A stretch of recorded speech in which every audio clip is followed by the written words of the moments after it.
A carta de Paulo aos Efésios. A história como Paulo chegou à cidade de Éfeso é muito interessante. Você pode ler sobre isso em Atos capítulo 19. Éfeso era uma cidade enorme. Era o epicentro de adoração da maioria dos deuses gregos e romanos. E durante mais de 2 anos, Paulo teve uma presença missionária realmente eficaz lá e muitas pessoas se tornaram seguidoras de Jesus. Anos depois, após ser preso pelos romanos, Paulo escreveu essa carta. O movimento do pensamento dessa carta divide-a em 2 metades realmente claras. Na primeira metade, Paulo explora a história do Evangelho, como toda a história alcançou seu clímax em Jesus e na criação desta comunidade multiétnica de seus seguidores. A segunda metade da carta está ligada à primeira através da palavra portanto. E aqui Paulo explora como a história do Evangelho deve afetar a forma como vivemos cada parte da nossa história de vida, pessoalmente, em nossos bairros e comunidades e em nossas famílias. Então, vamos nos aprofundar e ver como Paulo desenvolve tudo isso. O capítulo 1 começa com um belo poema em estilo judaico, onde Paulo louva a Deus, o Pai, pelas coisas surpreendentes que fez em Jesus Cristo. Desde a eternidade passada, o Pai teve como propósito escolher e abençoar um povo da aliança.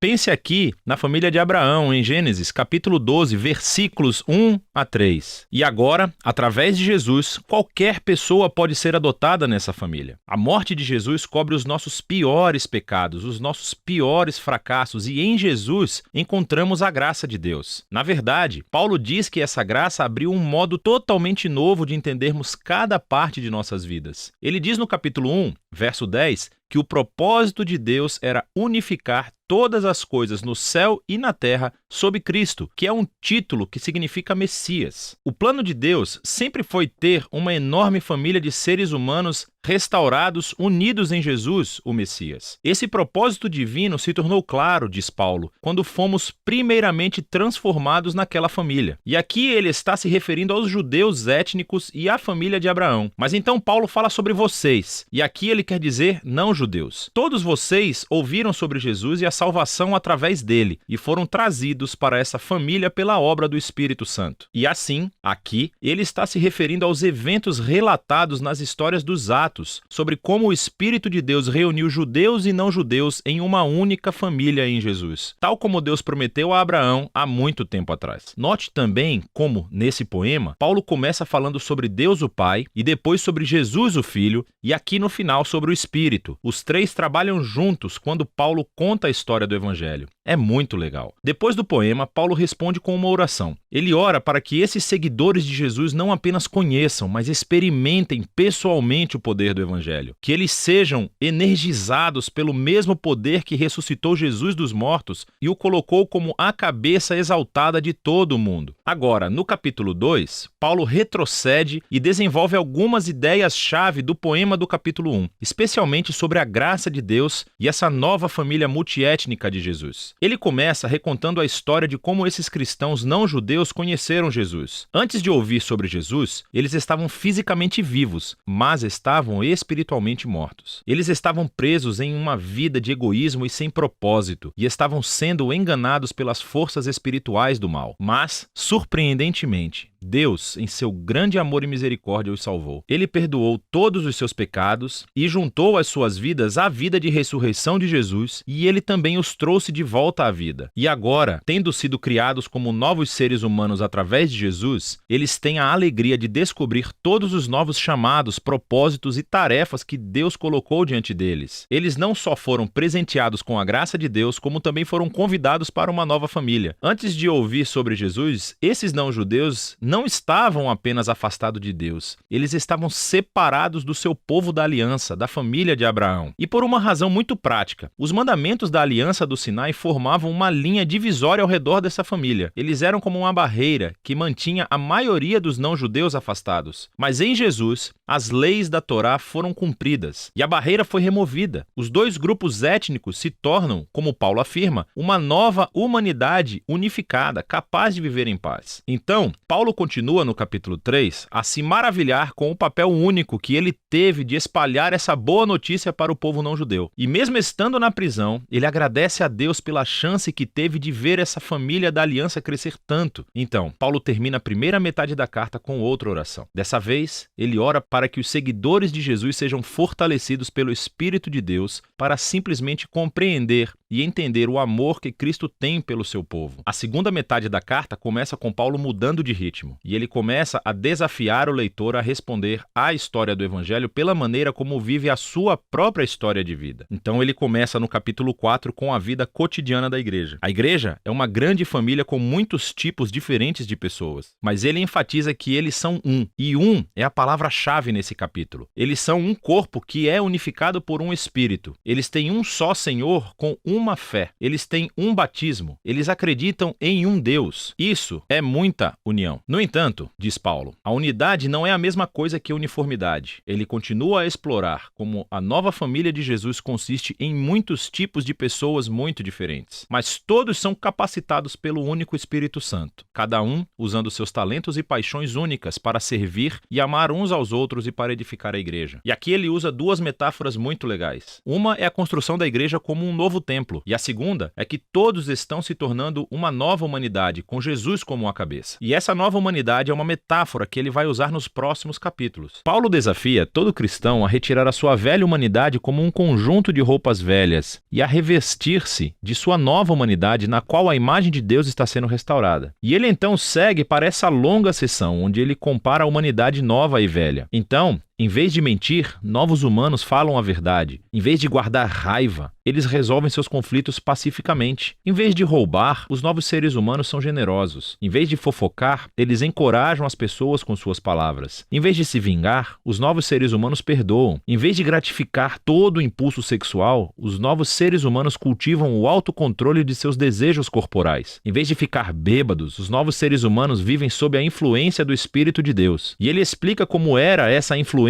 de 4 maneiras diferentes. As 2 primeiras têm a ver com o canto. Cantar juntos, mas também cantar sozinhos. E isso é realmente interessante. A primeira coisa que Paulo pensa sobre como o Espírito funciona na vida do povo de Jesus é cantar e música. O terceiro sinal da influência do Espírito é gratidão por tudo. E a quarta é que o Espírito obrigará os seguidores de Jesus a se colocarem abaixo dos outros e a elevar os outros como mais importantes que eles mesmos. E Paulo, na verdade, expande esse quarto ponto mostrando como isso funciona no casamento cristão. Então, você tem uma esposa que segue Jesus. Ela é chamada a respeitar e permitir que seu marido se torne responsável por ela. E o marido é chamado a amar a sua esposa e usar sua responsabilidade para colocar a sua vida egoísta de lado e priorizar o bem-estar de sua esposa acima do seu. E Paulo diz que esse tipo de casamento está realmente reencenando a história do Evangelho. As ações do marido imitam Jesus e o seu amor, e o seu auto-sacrifício. As ações da esposa imitam a igreja, o que permite que Jesus a ame e a faça nova. Paulo então aplica a mesma ideia a filhos e pais, bem como escravos e mestres. Paulo encerra a carta lembrando a esses cristãos a realidade do mal espiritual. Esses são seres e forças que tentarão prejudicar a unidade do povo de Jesus e a comprometer a sua nova humanidade. E assim, Paulo os desafia a permanecerem firmes e a colocarem esse conjunto metafórico de armaduras corporais que ele descreve em detalhes. E Paulo tirou todas essas peças de armadura do livro de Isaías e como Isaías descreveu o rei messiânico. E agora, como seguidores do Messias, precisamos adotar os atributos do Messias como nosso, porque nós formamos o corpo de Jesus. Na prática, acho que Paulo quer que os cristãos comecem a formar hábitos, usando proativamente a oração e as escrituras em nossos relacionamentos uns com os outros, para nos ajudar a crescer e a amadurecer como seguidores de Jesus. E essa é a carta aos Efésios, muito poderosa. É onde Paulo resume toda a história do Evangelho e como ele deve reformular cada parte da nossa história de vida.